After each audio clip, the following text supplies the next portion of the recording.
Good morning and good morning, Senator. Today we want to talk about what are the new developments that are going on with the peace talks in Iran. I think we're going to brush on some politics in Germany, but we really want to get you guys up to date on what's going in these peace talks pertaining to the U.S. and Iran. So I want to go ahead and pass it to you, Senator. I know we have a lot to get into. There's a lot of developments. I know it all kind of seems like it's this big stalemate, but it's very, very interesting and needs to kind of get into. So I want to go ahead and pass it to you. Yeah, the the latest big thing on the peace talks is that President Trump convened all of his national security staff. Rubio was there and different ones. And the idea was, well, we're gonna make some decision on the latest peace proposals. Where we are right now, I mean, the U.S. has negotiators who are making peace proposals. The Iranians have negotiators making peace proposals, but neither the senior leadership of Iran nor the senior leadership of the United States has agreed to either set of proposals. So a lot of it, I think a lot of it is driven by Netanyahu in Israel. His goal in all of this is to deeply embed the U.S. in Iran. He wants ultimately American boots on the ground. He wants us involved in a situation of warfare and then occupation that would go on for generations. I don't think he's going to get that. I hope he doesn't. But at the same time, whatever leverage he and his cronies hold over Trump, it's sort of a dark cloud over the United States and over the entire world, because as soon as Trump began talking very seriously about peace, Netanyahu convened a big meeting of all of his folks and said this is a crisis. And then he doubled down on his attacks on everybody. He principally on Lebanon, where he's expanded the war. He's now, killing people in the capital city of Beirut, Lebanon. He has attacked the most heavily Christianized areas of Lebanon, killing enormous numbers of Christians, men, women, children, destroying all of their houses, their apartments, their living spaces, their hospitals, to purge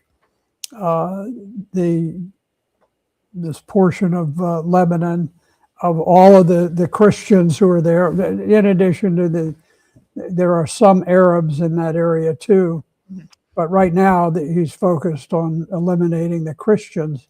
You won't hear a whisper of that in the media, because we're supposed to believe that Lebanon is Hezbollah, and Hezbollah is a terrorist organization. Well, Hezbollah is a political party that represents the Shia Muslims, the more moderate group of Muslims in Lebanon. And under the system of government in Lebanon, the Hezbollah is a part of the government of Lebanon. You have a president who is a Christian. You have the speaker who is either Sunni or Shia, and in any event, the government is designed to have the three major religions of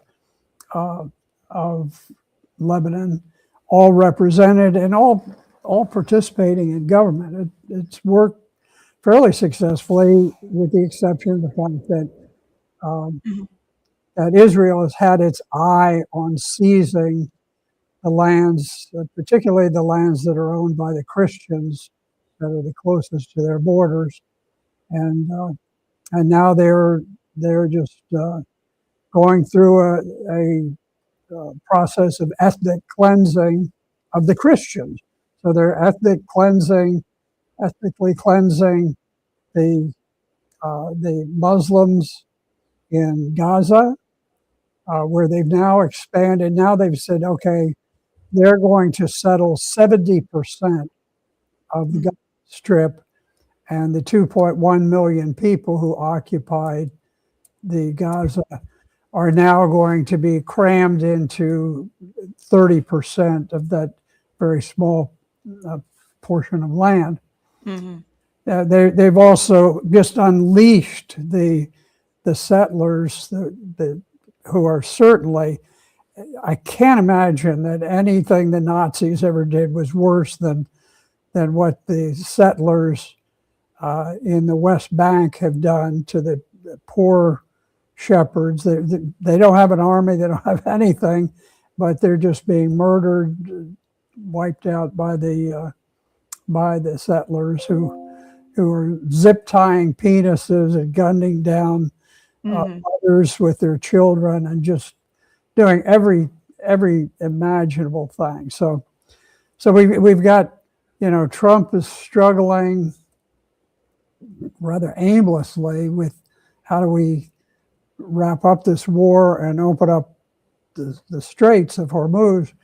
And meanwhile, Netanyahu, who is anything but an ally of the United States, uh, he has no regard for us or our interest, and and he is determined to block peace, and that's what he's doing. Yeah, I think it's important to note Israel's role in here. They're continuing to strike, or I guess exchanges is a more appropriate term, between Hezbollah and Israel, even though there is this given ceasefire.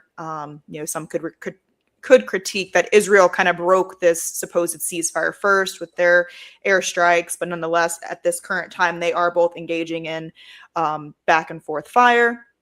With Iran and the US, the negotiations are always very funny to me because it's Iran says they'll open the Strait of Hormuz if sanctions are released. And then the US in turn will say, well, we'll release the sanctions if you open the Strait of Hormuz. So it's like this it's like this marriage that cannot have an agreement because they're both just like talking at each other, and it's completely absurd. I will say Iran's terms have remained constant, but you have the US that is constantly switching these terms, whether it's they want all the enriched uranium. Trump has floated that some of the enriched uranium could go to other parties, other countries, but he would never accept it to go to China or Russia.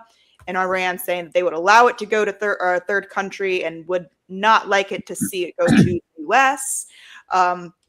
You just had an Iranian official who told Al Jazeera that nothing can be finalized in this negotiation with a team that has no fixed professional or moral framework and is unprecedented and is constantly changing its demands. So that's that's where they're coming from. Yeah, And granted, to their, to prove their point, you had Trump make this truth post that says that the naval blockade is no longer going to be in effect. That the U.S. Navy will start heading home is in the red. But you had Central Comms release posts basically talking about they're reaffirming that the blockade is still up, that they've turned back over 115 commercial vessels since yesterday, which is when this truth post was made. And they made another post following that, basically boasting that F-16 fighter Falcons were flying over and surveilling the Middle East. So you have this provoking of the U.S. military while these negotiations are simultaneously supposed to be happening. I know that they have said there has been exchange fire from the U.S. and Iran in the past coming days, but that there is this supposed 60-day extension of a ceasefire while these negotiations are taking place. But then you have the U.S., the Iranian official basically declaring that the people that they're in discussion with, they cannot even be trusted because it's the terms are constantly changing, that they appear to have no professionalism, as in, I guess we would take the Islamabad negotiations where everything was kind of going well, everything was working out, and then you had Jared Kushner and Steve Witkoff come in and derail the whole thing when they were initially talking with J.D. Vance. So what are your kind of thoughts on all of this? I mean, we have these Iranian officials making pretty interesting statements, basically declaring that they don't trust these negotiations whatsoever. I can understand where they wouldn't trust them. It's, the negotiations are probably unprecedented in modern history, where I'm not sure that the president knows what he wants. We're just in a terrible quandary. We don't know what we want. We don't know what we don't want. Now, there's always this thing, there will be no bomb. And, well, the Ayatollah Khamenei, when he was alive, issued a fatwa in 2003 and said there will be no bomb and we will not proceed to get one. The CIA has repeatedly over the decades, I guess, said they are not building a bomb. And Netanyahu says they're on the verge. They're gonna have a bomb in a couple of weeks.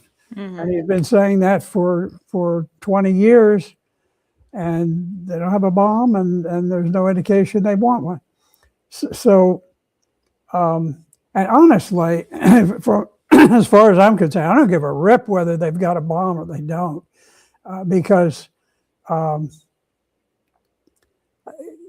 that's trivial pursuit. It's not like Iran is going to go and take over the world. Iran is if there are elements in Iran who want a bomb, and I'm certain that there are, they certainly don't want it so that they can go and expand and take over the world. Iran wants to be left alone. And,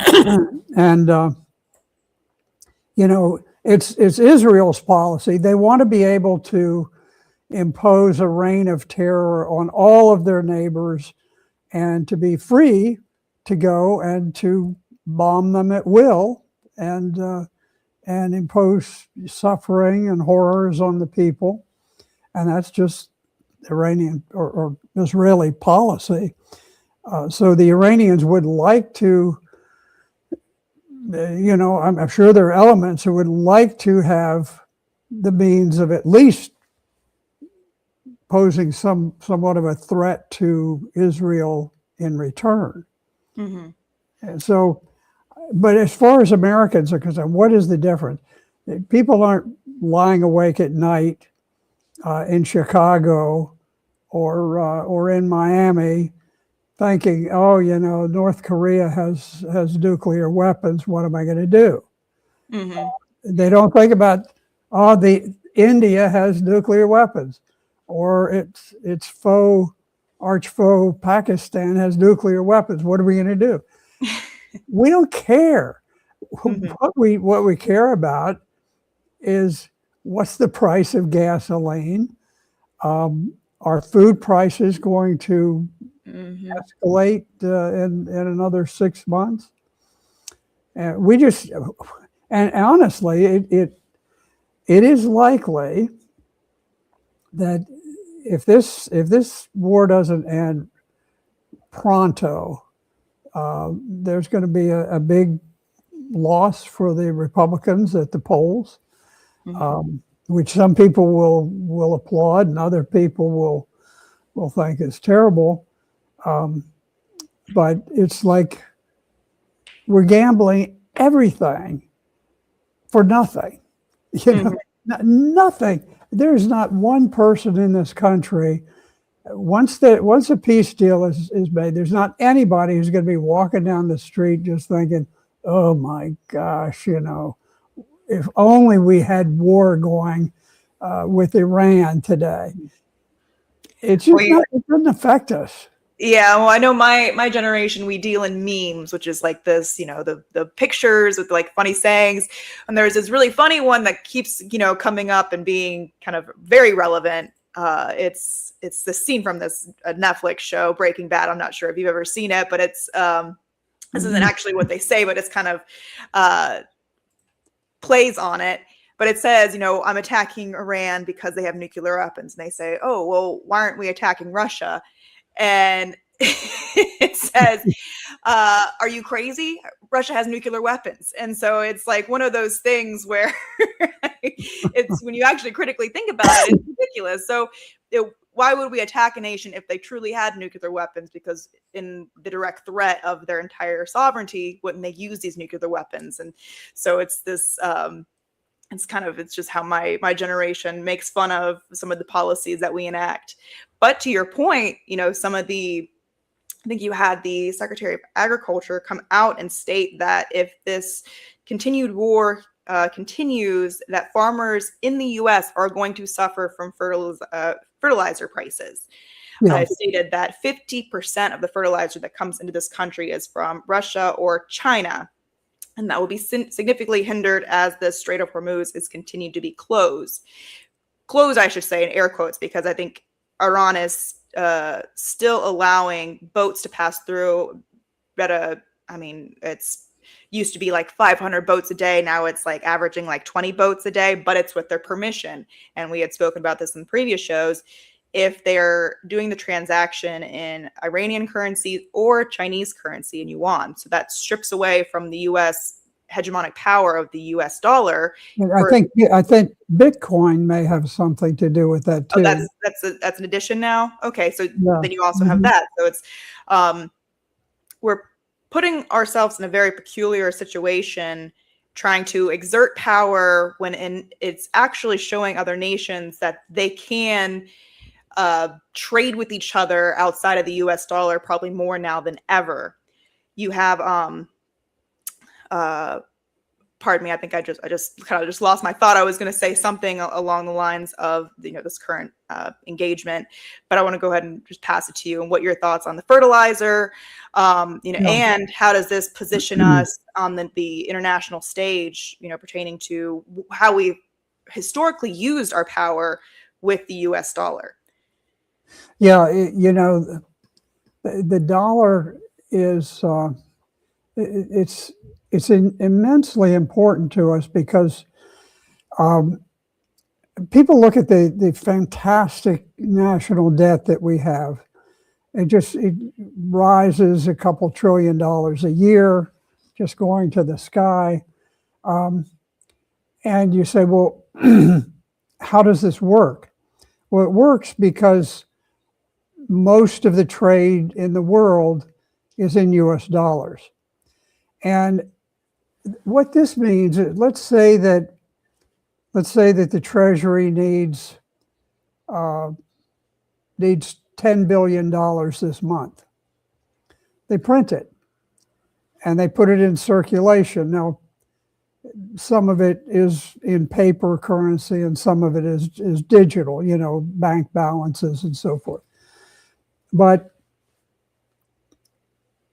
the $10 billion is worth $10 billion, and yet it cost us, almost nothing to print it and to digitally disseminate it. So we become $10 billion richer as a country because we go in debt. Now, where does that debt play out? It plays out in Germany, in Japan, in China, and all across the globe. Everybody who trades in US dollars is contributing to us. They're helping to prop up this debt that keeps us going. And so if you study uh, economics in college or in a graduate school or so, you'll learn that when you create this, when you create an increased supply of dollars, then the value of an individual dollar is less. It's just kind of a supply and demand thing. And then you watch how economics plays out in the real world, and it just doesn't work that way, because we keep creating more. And yeah, there's inflation, but it's not the kind of inflation that is, is eye-popping, shocking. And the reason is that it's not just in the United States that plays out, but it's spread all across the globe by virtue of the fact that the US currency is relied upon by factories that produce bathtubs in China, or factories that produce Mercedes-Benz in Germany, or plants down in Mexico that prepare goods to come across the border. Everywhere, that $10 billion that we've just created out of nothing, it's almost like sort of a silent tax on the world. So we're able to do a lot of things that normal countries couldn't do if they didn't have this reserve currency. And what's happened, the world just kind of goes along. Business has to get done. There's not a lot of time for theoretical stuff. But what's happened is the U.S. has become so threatening to the world with all of the wars that we're making. And with Russia, when war broke out between Ukraine and Russia, Russia had a huge amount of the national treasury in London banks and New York banks. And we just stole it. Okay, tough luck. Now, yeah, I think I didn't mean to cut you off. I want you to finish your statement, but we're also doing the same thing in Iran right now. I think, just seized over $1 billion in cryptocurrency from Iranian officials just a few days ago. So we're kind of doing the same thing, where we're exerting that power in that sense.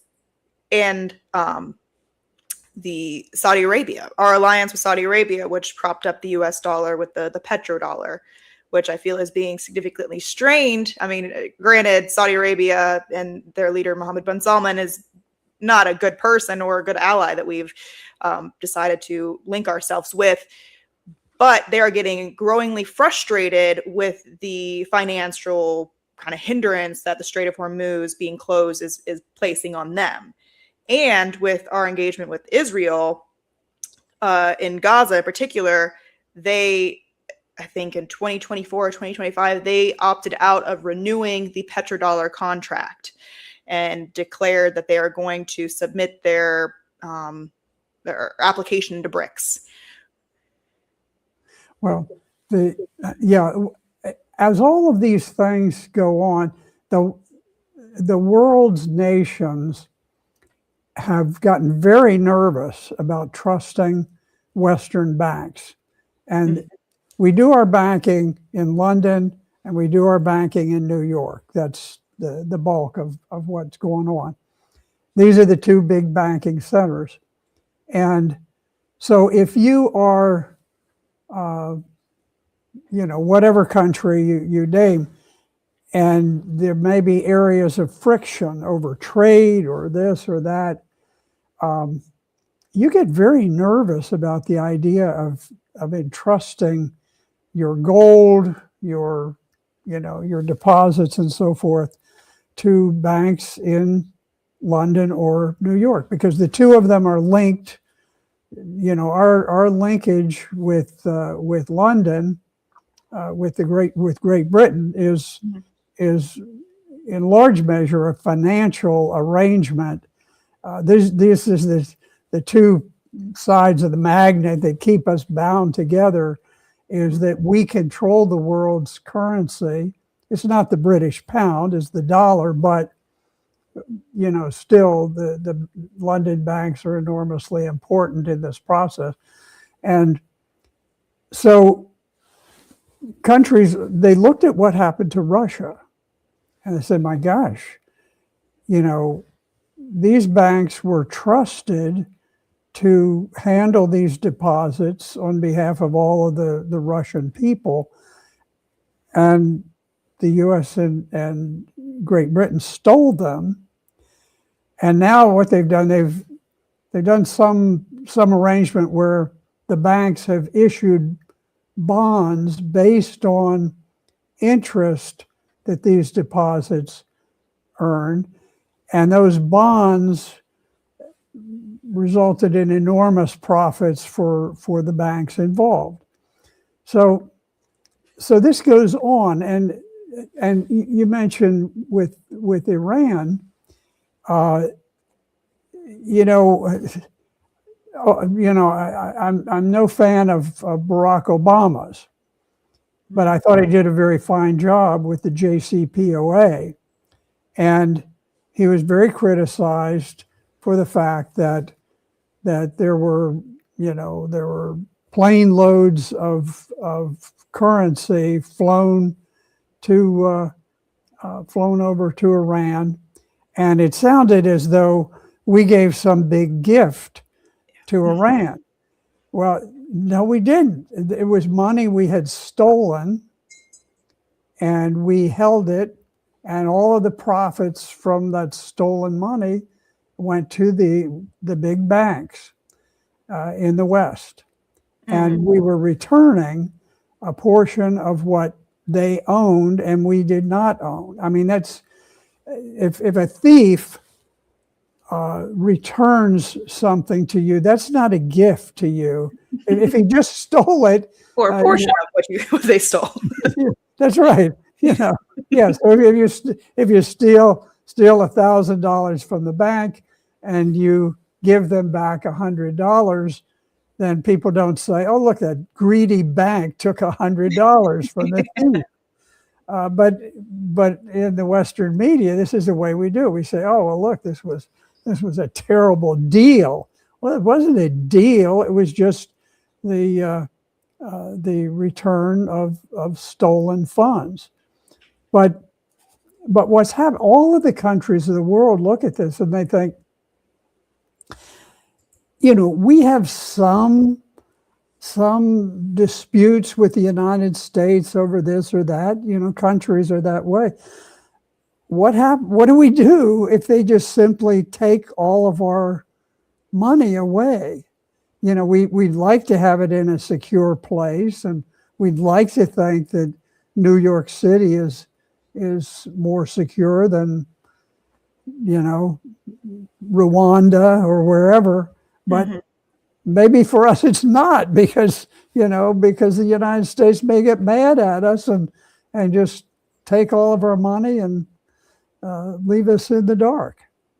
Yeah. So it's undermining, going back to your point, it's undermining the dollar and creating a lot of doubts about it. Well, I think it's strengthening the appeal for nations to join BRICS. And that, it's a reality that Americans are not confronted with in the mainstream media, is this power of BRICS. It's kind of often dismissed as, oh, it's just this little economic alliance that we don't really need to worry about, and they won't become anything, even though I think they have the majority of the world's entire population in their alliance. And it's more and more isolating of the West, the United States, London, like you said. We're kind of left out of the equation. And the more that we take these actions where other nations don't want to deal with us in the future, we might not even be invited. I did want to, I don't know if you had seen this, I think MSN covered it, but it came from the Responsible Statecraft, which spoke about a congressional bill that is moving through the House right now that is going to fully integrate the US and Israeli militaries. Right now, you have some elements of like data collecting, they do go on missions together. Some coordinates are given to the Israeli military, I believe, out of Florida and out of our base in Australia. But this links like every portion of the military to the Israeli military. And then I guess I should note that under the Biden administration in 2024, 2023, the new FISA bill allowed for the NSA to work with Unit 8200, in particular, making files on American citizens. So we're seeing this snowball effect of just more intertwining ourselves with the Israeli military. This comes at a time where the young men and women who will be set to conduct these military actions, my generation and the generations below us, we have an overwhelmingly high numbers of speculation towards our alliance with Israel. So much so that some of us have declared that we no longer want to have this connected tie with Israel in overwhelming numbers. So what are your thoughts on this? I don't know if you've had a chance to kind of really get into the weeds of this, but this kind of just dropped yesterday. No, I was not aware of this. And I appreciate all of the fine research that you do on this, Morgan. I find this so offensive. There are increasing numbers of people in the United States as well as across the globe who view Israel as a state that is guilty of the most horrific war crimes, of ethnic cleansing, with tremendous evidence to support it. It's not as though it's some goofy people who are just speculating. It's the fact that, there's a slaughter underway of enormous numbers of people at the behest of Israel. And I served in the Marines in battle. Later, I was an Army JAG officer, but I remember in boot camp they would have us sit there in our skivvy drawers in the morning after you'd get up, and you would sing the Marine Corps hymn, and one of the lines in it is, "To keep our honor clean, we're proud to claim the title of United States Marine." I don't want to be associated with Israel in any respect. Israel is involved in a campaign right now to ethnically cleanse Lebanon of Christians in areas that the Sanhedrin back in biblical times could not stamp out. They couldn't stamp out Christianity. Jesus had spread the gospel, and it was very powerful. And to this day, those are lands in Lebanon near the Israeli border that are occupied by Christians almost uniformly.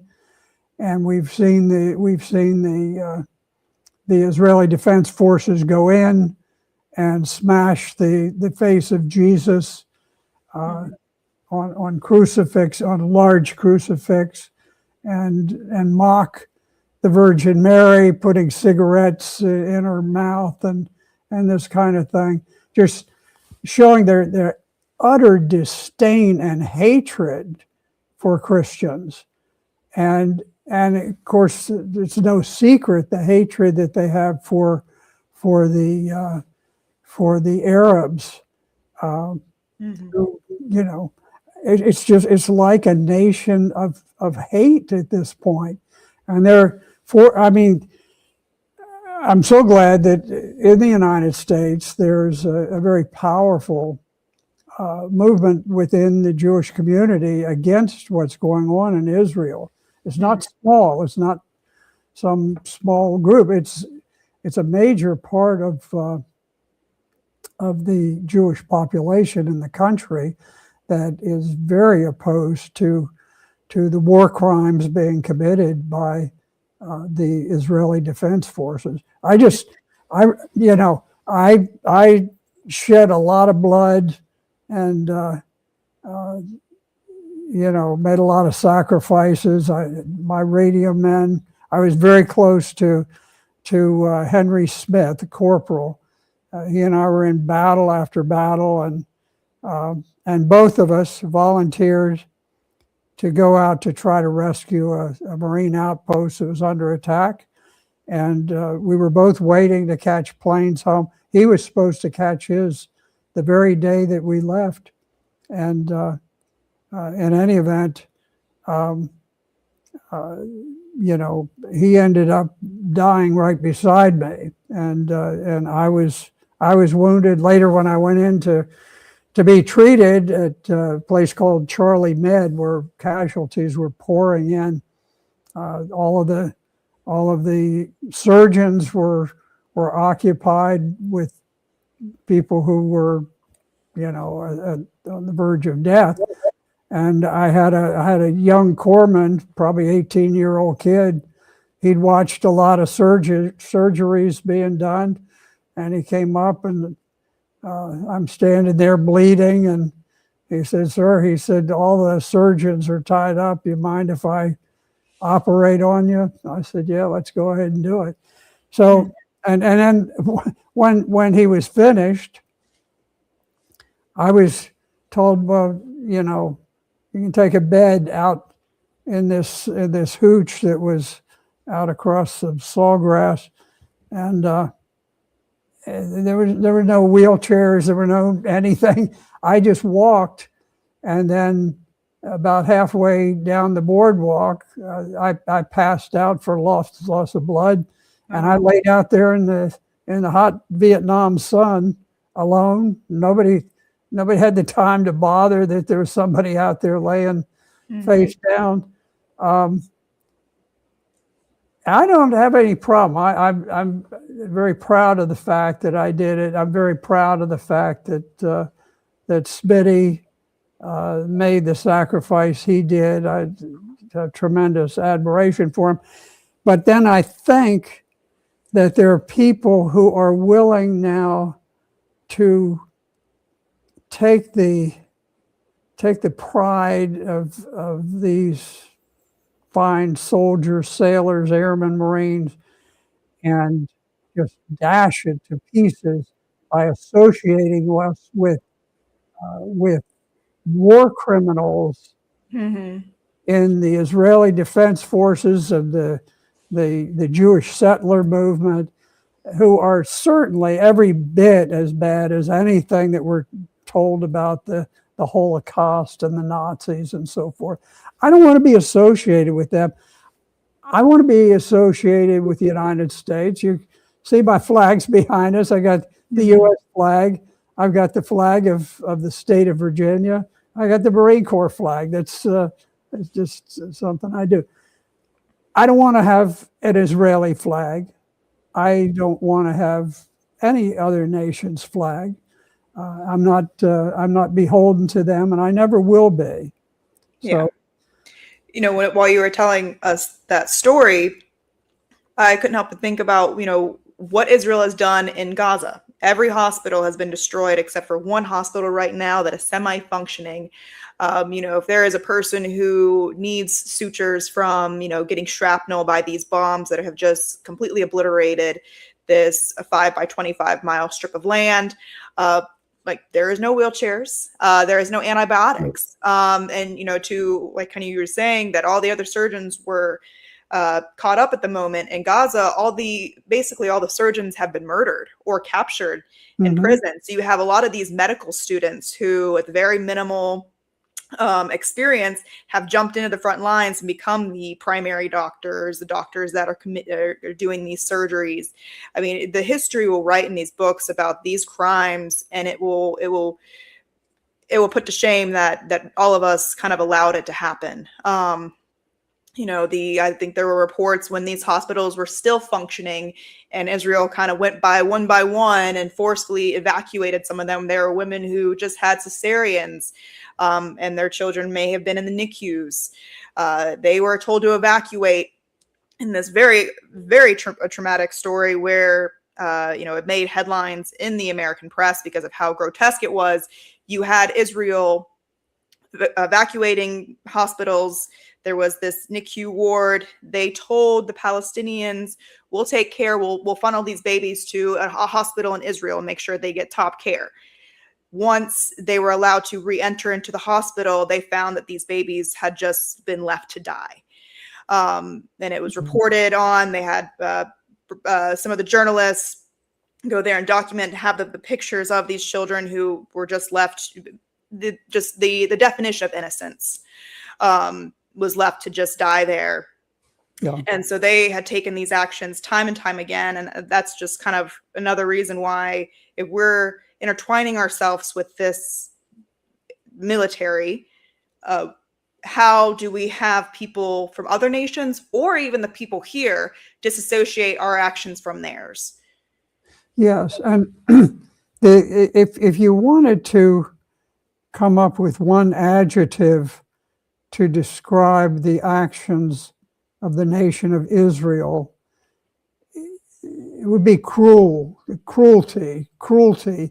It is the most cruel of all nations. They seem to relish the idea of making people just suffer.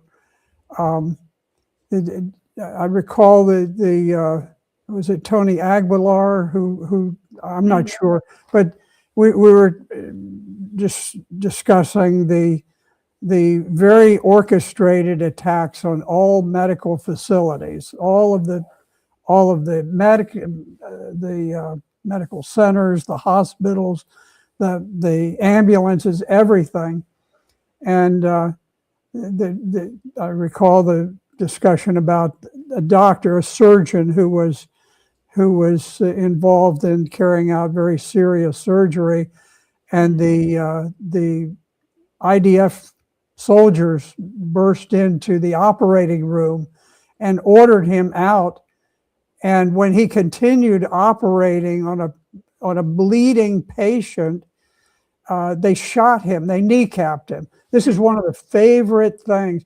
When you hear the word kneecap, you immediately think Israel, because Israel, they know that if you shoot somebody in the knee, you'll cripple them for life. And not only do you keep them from being productive, but you impose a burden on all of their family to help to maintain them. And so this is a policy of the Israeli government to kneecap people so that you can increase the level of suffering. I have a fellow who served with me in the company that I was with, and he was shot through the knee with a high caliber bullet by the North Vietnamese during this huge battle that we had, and he told me about a month ago that he's had an infection in his knee since 1967. Wow. Mm-hmm. And it's just been a couple of years ago. I was talking with him about, I think there's one fellow that I know who wasn't wounded, but everybody else was. And he said, I was wounded in my knee. And then the next thing, he pulled up his leg, and he was a machine gun team leader. And he pulled up his leg, and his knee was so deformed, I was just stunned that anybody could have lived an entire life and walked on that knee. And then this latest reunion that we had, there are 9 of us left, still left that are still able to attend. And And he said it's been infected ever since 1967. And so what he has dealt with his entire life, he's a medically retired corporal. And what he's doing, you multiply that times thousands of innocent people who were kneecapped by Israeli snipers, Mm-hmm. and the enormous burden and suffering that's imposed. There is no nation more cruel than the nation of Israel. I'm sorry, that's the truth. Now that story was told to us in a private discussion between Tony Aguilar and Dr. Mark Perlmutter. That was something that Dr. Mark Perlmutter had witnessed, along with countless other war crimes. He had children who were given to him with gunshot wounds to the head numerous times. And there's this other new account. Tucker Carlson had just interviewed a doctor who has been into Gaza, and he says there are record amounts of young men who were given to him in the hospital with gunshot wounds to their private regions. Yeah. So it's this concerted, attempt to annihilate an entire population, whether it through, complete stress and bombing them to unlivable conditions, which will then, lower the birth rate for decades and generations to come, or directly attacking, the young men who will reproduce because they see them as threats. When we had a discussion with Tony Aguilar on this show, he talked about the just methodical precision of going after military-age men with these GHF sites, where they would put them miles away from the encampments that they had funneled these people to allowing these GHF sites to only be in operation for a few hours. So therefore you have just hordes of people running, trying to get some minimal source of resources. And of course, the front lines will always be the most athletic, which generally is the young military age men. And so they would open fire on them, give the resources they would give them would be food that you would need to have water to make, and they would present no water to the people after they have walked miles to get to these aid distribution sites. Yeah, I remember that so well. The Israeli Defense Forces had set it up to where they cut off all food to this very large population in Gaza. And of course, they chased people back and forth. They'd say, oh, you got to go to this place and then you'll be safe. And the people would give up all their belongings and everything, and they'd trudge miles and miles, and they'd reach that place. And then the Israelis would just say, oh, well, we changed our mind. Now you got to go to this place.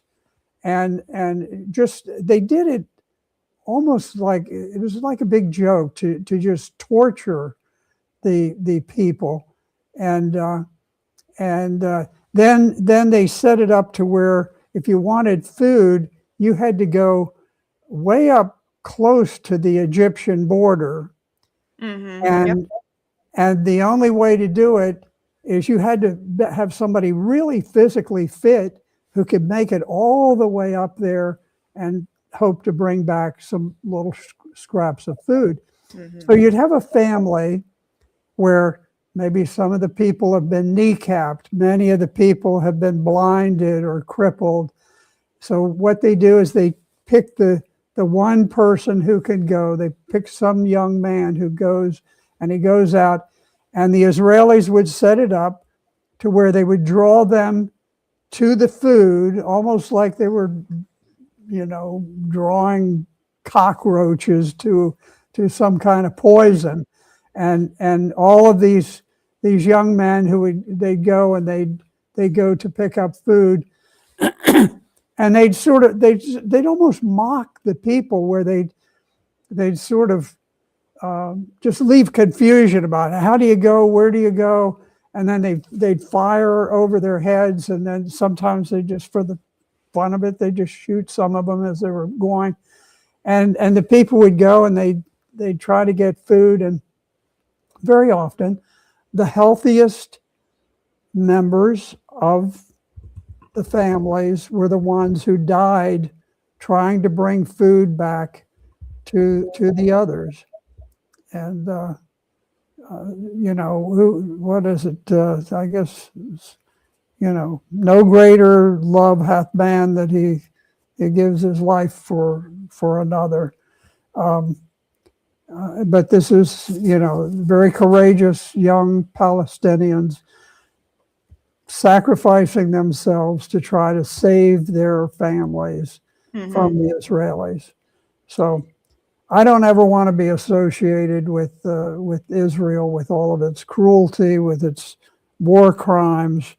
I would not have wanted to wear a ribbon with a swastika on it.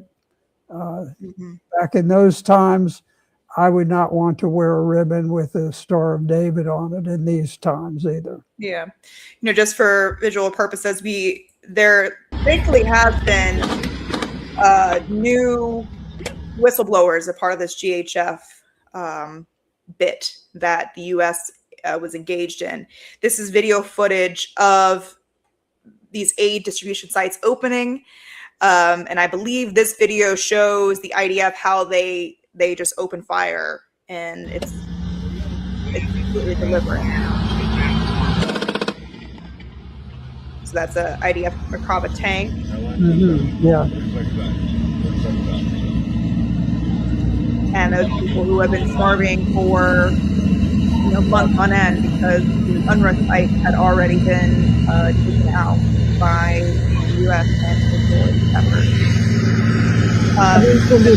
When you talk about cruelty, these are people who spent days trying to reach that food, and then they're faced with Israeli tankers laughing and shooting over their heads and shooting at some of them, and they have to then run for their lives to escape from the. And these are unarmed people. These are just civilians. These are not soldiers. These are civilians going to get food, and the Israelis are just mocking and just toying with them. It's utter cruelty and barbarism. The idea of associating Americans with it, I'll give you an example of it, the difference between Americans and Israelis. I was involved in an operation, nighttime operation, where the Viet Cong had seized a village near the ridge line that we defended. And so George Mallon, he was the platoon commander. He and I worked on planning the attack. And at night we were going to go in, we were going to take down this platoon of Viet Cong that they'd actually raised a flag there. And so we went out at night, and in the darkness, we circled around and went into the back of the village. And we were at the edge of a rice paddy there, and we set in as a blocking force. And then a couple of hours later, another platoon came off the ridge and went, and they were on the other side of the village.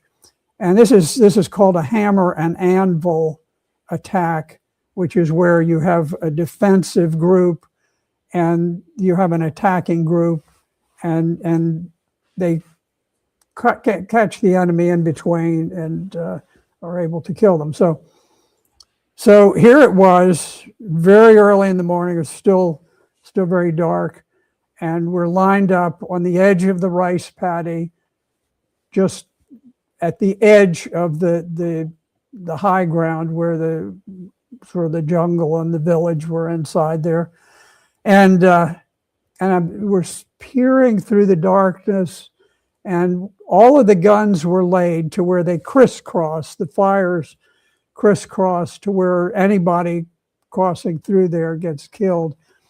And so Corporal Smith, the fellow that I told you was killed beside me later,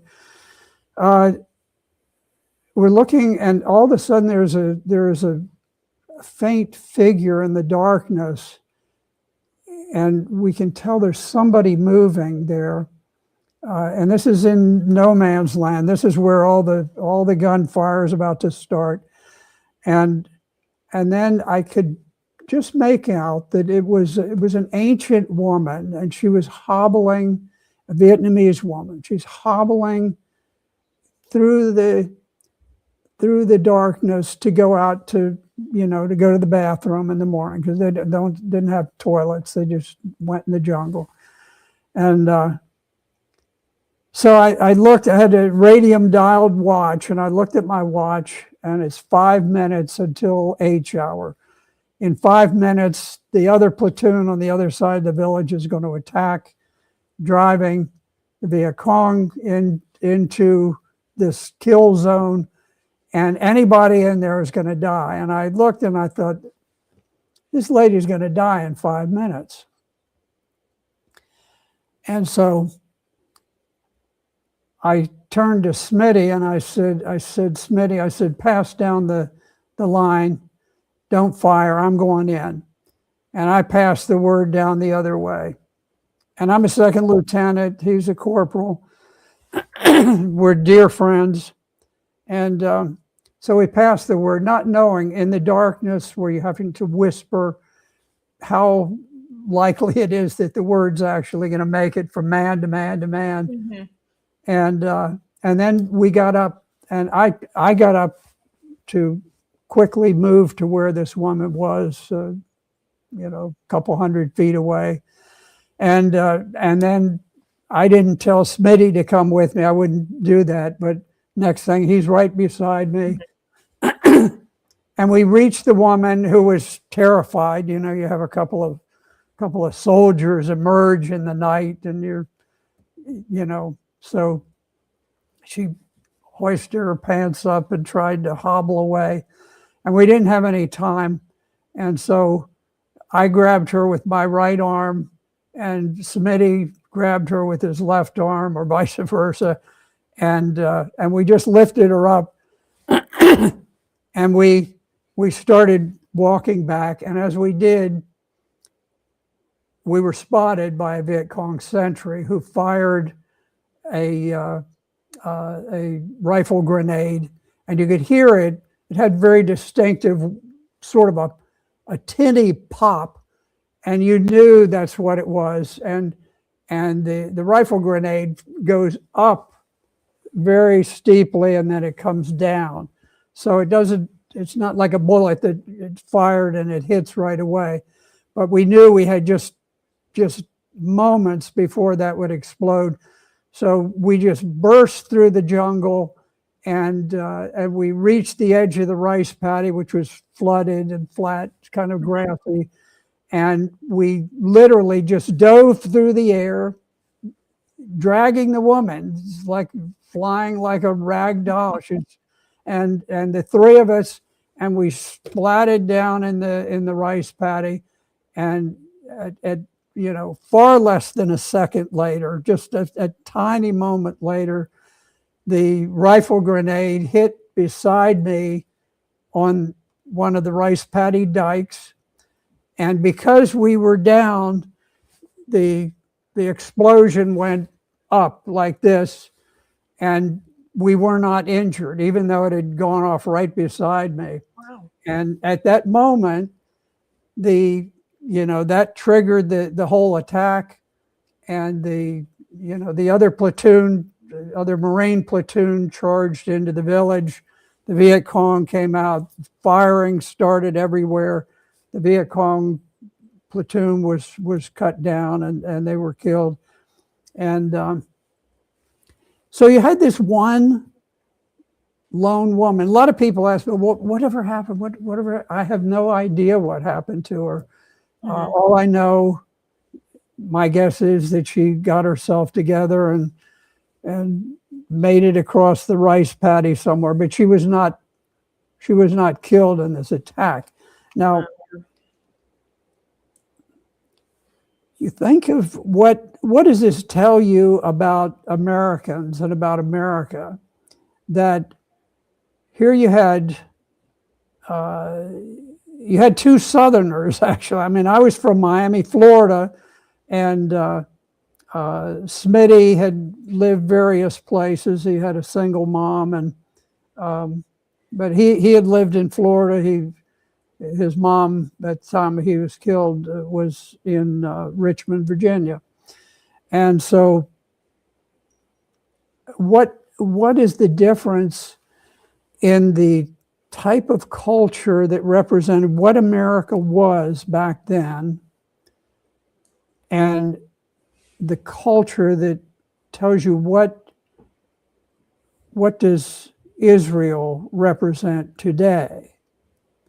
And so here you had two very healthy, vigorous young men who risked their lives for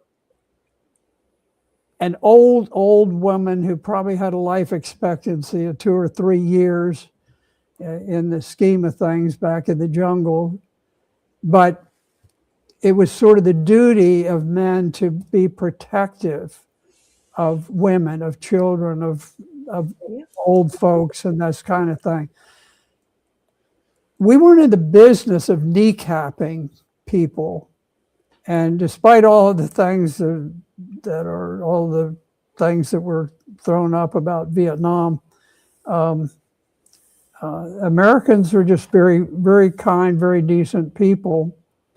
And I think a great many are to this day. And you contrast that with the utter cruelty and barbarism that is so prevalent and so widespread in the Israeli Defense Forces today, and not even to speak of the Jewish settler movement, which is just so horrific it's almost indescribable. Yeah. Zip tying people's penises and things like this, gunning down mothers with children.